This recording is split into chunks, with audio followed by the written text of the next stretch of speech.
Hindi rin nakatakas sa malalakas na ulan at hangin ang Ilocos Norte sa pananalasa ng Super Typhoon Nando.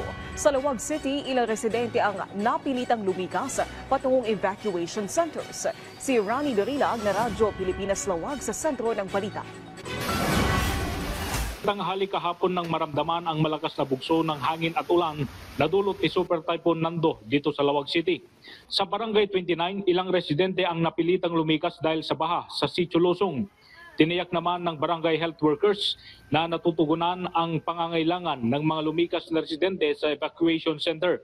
Sa Barangay 9 naman, isang pamilya ang napilitang makituloy muna sa kanilang kaanak matapos liparin ng malakas na hangin dulot ng bagyong Nando ang kanilang bubungan kagabi. Hiling ng pamilya sa pamahalaan, matulungan sila na maayos ang kanilang nasirang tahanan. At para maiwasan ang panganib, tumulong ang CDR-RMC na lagyan ng pabigat ang mga bubong ng ilang bahay sa naturang barangay. Sa ngayon patuloy na naka-alerto ang CDR-RMC para makatulong sa mga residente.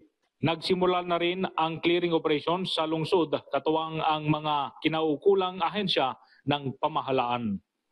Mula sa Laoag City, para sa Integrated State Media, Rani Dorilag ng Radyo Pilipinas, Radyo Publiko.